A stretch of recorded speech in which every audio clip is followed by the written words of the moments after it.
Hello guys, this is Modest Major here, bringing you some commentary over some Dispatch Ricochet gameplay. The score in the background is a 32-0. Overall, pretty respectable gameplay if I don't say so myself. Some of the sniping gets a little bit cringeworthy at times. I have a habit of being either the best sniper that I know or the worst sniper that I know. I can completely choke sometimes and mess up in catastrophic ways. So I hope you guys can forgive me of the agony of having to sit through some of those snipes. Also, I'm playing with a full team of pretty respectable players, and as a result, you know, it's kind of like sharks fighting for scraps sometimes, and I'm trying to get kills as quickly as I can, but Dispatch, the spawns are fairly predictable, so if you're playing with a team of good players, it's going to be very hard to get to those spawns before the people on your team do, because, you know, if we're calling them out, going like top green, top yellow, someone's going to get to them before you at least once or twice during the game, and that definitely happens in one period. So if it gets a little bit boring at times, there you go, you got the excuse, and you just saw that nice no-scope there. It's very rare that I get a no-scope like that. Anywho, I'm drifting off topic. I had a topic that I wish to discuss today. I've been watching a lot of Halo YouTube at the moment. In particular, I just watched the Viewpoint podcast, which I'm sure a lot of you guys have been keeping up with. Obviously, it's pretty on the ball in terms of a lot of the topics that they discuss, and I'm a very big fan of the majority of guests that find their way on that show. Definitely last episode had a topic that struck a chord with me particular. It's definitely been a topic that's been on my mind even pre-watching that Viewpoint podcast, and that is the idea of Halo games and games in general being kind of rushed in recent years. And I think it's a response to the fact that Call of Duty just cornered the market in the fact that they could put out games every single year with the thanks to the fact that Treyarch and Infinity Ward were under the umbrella of Activision, which gave them a lot of leeway in terms of, you know, each developer had 2 years to work on their project, and it meant that they were releasing them pretty darn consecutively, and I felt like they kind of limited the changes in the game. They definitely, you know, pulled back on how many changes they were making to the games each year, so that they could release them consecutively. You don't see too many drastic changes. For example, in comparison from Black Ops 1 to Black Ops 2, most of the changes are interface and, you know, menu options, game type options, but there's not really much change in how the overall game dynamics work and the game mechanics, in my opinion. Some changes to kill streaks, just little tweaks to the meta game, I suppose, rather than overarching themes. But what they do manage to do, Call of Duty, is release the game in a working state. You know, there's very little problems. Obviously, the hit detection takes a hit in quite a few games, especially Treyarch games, but overall the product released in a finished state. But what's been happening with other games trying to keep up with Call of Duty is that they've encountered a problem where they're not able to do that. And I think that's mostly down to the fact that these games are they're still trying to have innovation and still trying to push the game forward, but they can't necessarily do that under a 2-year span. And we've definitely seen that with Battlefield 4. I don't know if you guys know, but I actually bought Battlefield 4 on Xbox One, and personally, I actually love the game. Think it's great. Whenever I get on there and have a chance to play, it's probably my favorite FPS game on the market right now. That might just be because I played Halo 4 for so long and I'm so familiar with it that it's getting a little bit tedious. I definitely think that has something to do with it. But at the same time, Battlefield 4, being able to play at 60 frames per second, dedicated servers, and 64 players is pretty mind-boggling from a console player's point of view, and it's close enough to rivaling PC gameplay to get me excited. I know it might not be for some people, but definitely for me.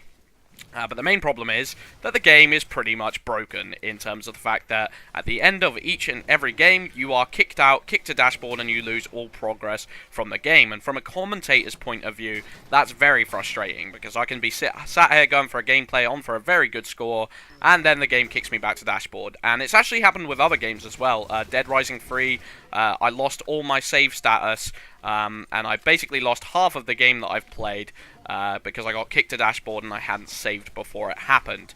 And this is very frustrating from a gamer's point of view, and I think it's something they really need to tackle in the coming years and months, because how is gaming supposed to rival TV and movies in terms of their credibility if they can't put out finished products, especially in the AAA industry. You know, these aren't just indie games or side projects. This is Battlefield 4, which is trying to rival Call of Duty, and I don't blame the developers. As Viewpoint so correctly stated, it's not necessarily a problem with the developers, it's down to the publishers trying to rush the games out, because from a businessman's point of view, they have to be able to compete with Call of Duty, or Call of Duty will just corner the market and they will just dominate. But I think there's a way that they can tackle this without necessarily going down the road they have of trying to get the developers to rush, especially a company like DICE, which really have a sort of perfectionist-y attitude to how they want their games to go in terms of hit detection and map design.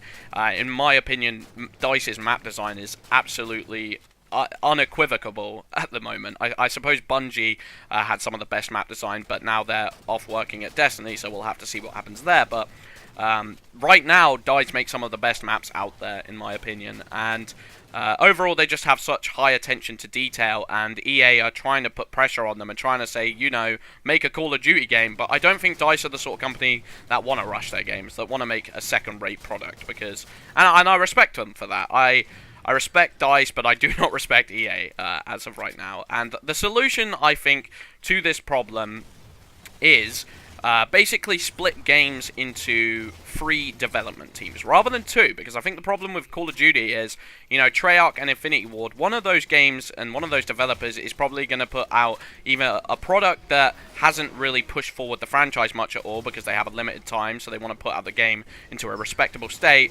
or it's going to have bugs or too many problems or problems with hit detection. Like, how can you work on a game in 2 years? You can't just put that requirement on a company and expect them to deliver every single time. It's horrible hours. They've got to be working around the clock, and it pretty much, you know, takes up a lot of their life. If you hear about any developers' jobs when they're talking about it on Twitter or in interviews, they say they pretty much gave their life to this, and, you know, the rest of the family had to look after their kids, and they had very, very limited free time. And, you know, putting a 2-year time limit on it is just so pressured, and it means that they're gonna make mistakes, especially if the stress gets to them. You know, you kind of got to be inhuman to be able to work at those levels.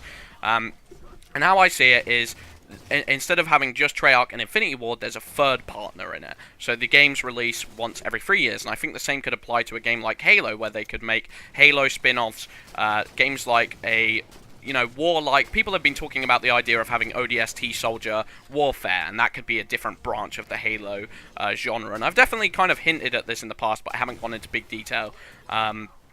And then having a strategy-like game the third year, and they could bounce between these, and it would mean that they had plenty of development time to get their projects out, and weren't necessarily under the threat of, you know, not being able to make their game in time, because 3 years is plenty of time. If a development team can't make the game in that amount of time, then they get booted off. And surely, you know, there's so many talented, underrated developers looking for a job in these sort of franchises that they would be able to put something together.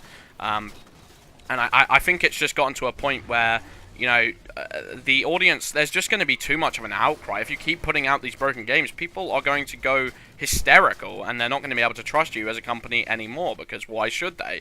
Why should we have to be beta testers? Why should we have to pay $60 for a beta test? Like, that's just unacceptable, especially when that beta lasts the first 2 months. I understand there being certain day one issues, you know, that happens with MMOs, and it happens with a lot of games out there. It's very rare that a game sees 100% smooth release, but when the almost a majority of people are not being able to play their game on day one, that's just stealing. It's just swindling your customers, and there needs to be, someone needs to put their foot down ASAP. And I think if a company adopts this free developer tiered release schedule, it could be hugely beneficial, because even if one of the games isn't necessarily quite as good as one of the others, at least one of those development teams will be able to come up with something really special, in my humble opinion.